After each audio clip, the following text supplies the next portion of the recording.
After 3 years of dedication, my dad, my own boss, handed the promotion to my sister's husband. 5 weeks. That's how long he'd been there. 5 weeks of showing up late, asking basic questions, and somehow becoming lead. I stood there in the office while everyone clapped. Fake smiles. Forced congratulations. And him, grinning like he earned it. My dad looked at me once. Quick. Avoiding. That told me everything. Say something, my sister whispered, nudging me like this was a celebration I should be part of. So I did. I smiled. Walked up. Shook his hand. Congrats, I said. Then I turned to my dad. Tell Lil congrats too. He frowned. What? I didn't explain. I walked back to my desk. Opened my laptop. Typed one email. Short. Clear. Final. Subject. Resignation. No drama. No complaints. Just facts. 3 years in. Effective immediately. I printed it. Signed it. Walked back into his office and placed it on his desk. He looked at it. Then at me. Face changing fast. You can't be serious, he said. I didn't raise my voice. Didn't argue. I am, I replied. Because this wasn't about a promotion. It was about a decision he had already made. And I had just made mine. What he didn't realize was that I wasn't just leaving a job. I was removing something he didn't even know he depended on.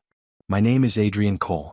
I'm 29, and for 3 years I wasn't just an employee in my father's company. I was the system behind it. Not the face. Not the title. The structure. Operations. Client retention. Vendor negotiations. Everything that doesn't look impressive on paper, but keeps a company alive in reality. My brother-in-law, Daniel? He knew how to talk. Confidence. Charisma. The kind of energy that looks like leadership in a meeting. My dad loved that. Always did. He built his business on instinct. I built mine on patterns. That's where we started to drift. You need to be more visible, he used to say. You need to be more accurate, I would think. Different languages. Same company. And for 3 years it worked. Because I stayed quiet. Handled problems before they became visible. Smoothed out mistakes no one ever saw. Including Daniel's. Especially his. The late reports. The missed numbers. The client complaints that never reached my father's desk because I fixed them first. I didn't document those fixes. Didn't highlight them. Because I thought results would speak. They didn't. Visibility did. And Daniel knew that. So when my dad chose him, he wasn't rewarding performance. He was rewarding perception. That's when I realized something important. If you build everything quietly, you can also remove it quietly. And that's exactly what I had just set in motion. You're overreacting, my dad said, pushing the resignation letter back toward me. This is one decision. I shook my head. No, I said calmly. It's a pattern. He frowned. What pattern? I didn't answer directly, because explaining it would turn this into a debate. And I wasn't there to debate. I was there to exit. Daniel is good with people, he continued.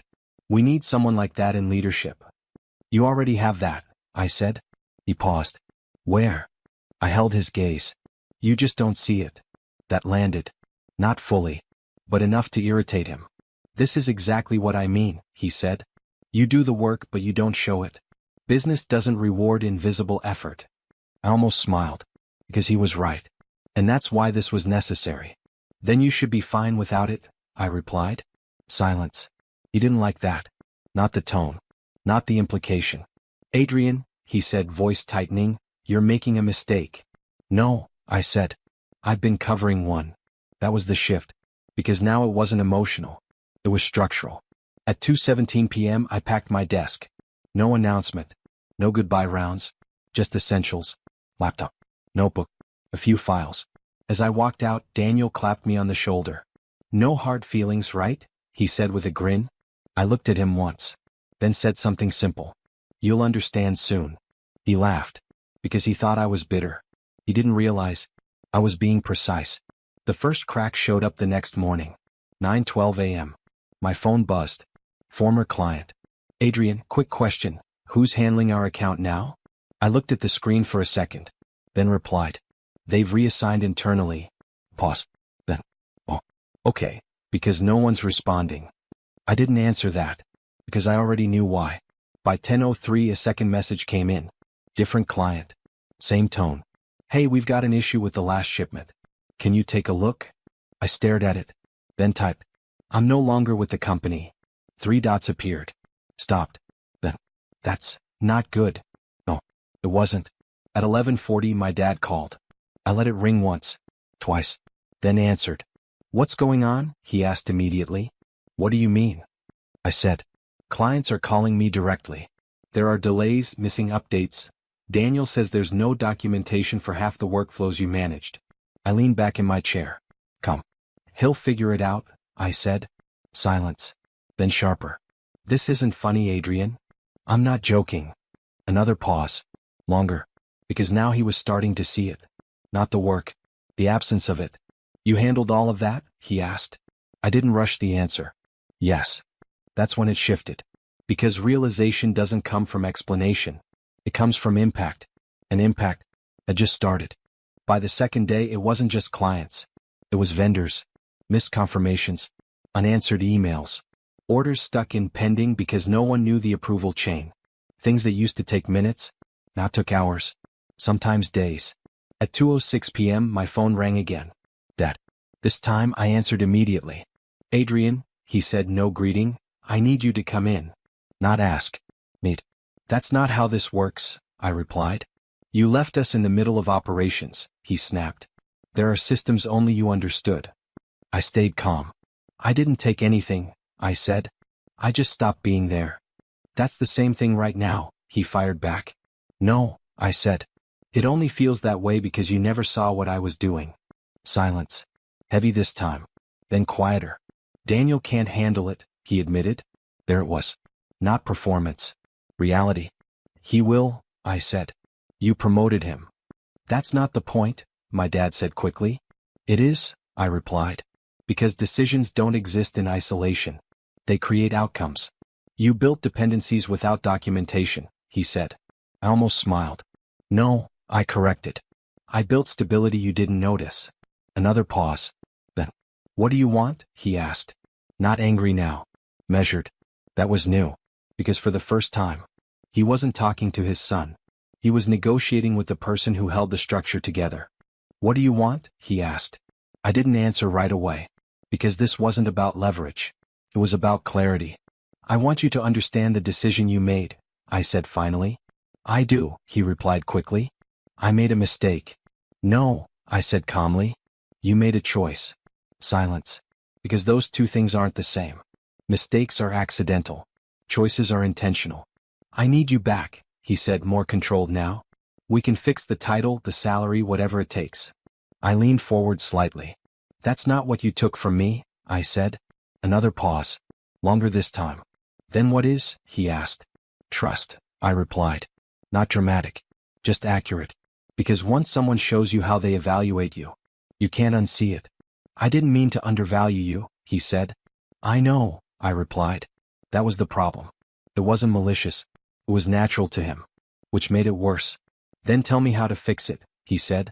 I exhaled slowly. You don't fix this with a position, I said. You fix it with structure. He didn't understand. Not yet. Come in tomorrow, he said. We'll talk properly. I thought about it, then nodded once.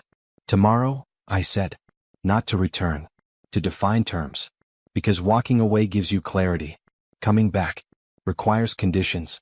The next morning I walked into the office, not as an employee but as a force of clarity. Daniel was there, already panicking.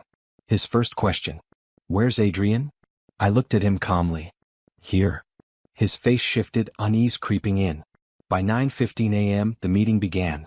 Dad, Daniel, department heads, all present.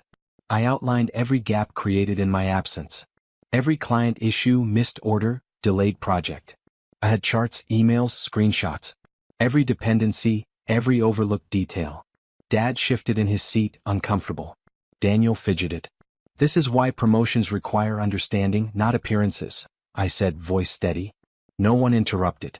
They couldn't. Then I delivered the punchline. All of this responsibility you assumed Daniel could handle, he can't. Not without me. And that's the reality of the choice you made.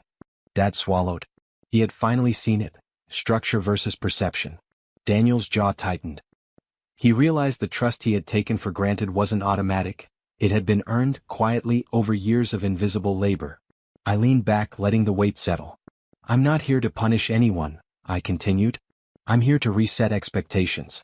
If leadership doesn't understand the work, it doesn't deserve the title. Silence again. Heavy. Tense. By noon, the terms were clear. My role, my authority, my boundaries, all re-established. And for the first time in years, the office felt stable. Not because of a title, not because of appearances, but because the work was recognized. I left the meeting room last. Daniel followed, unsure. Dad paused, reflective. Walking out, I didn't look back. Not angrily. Not triumphantly. Just resolutely.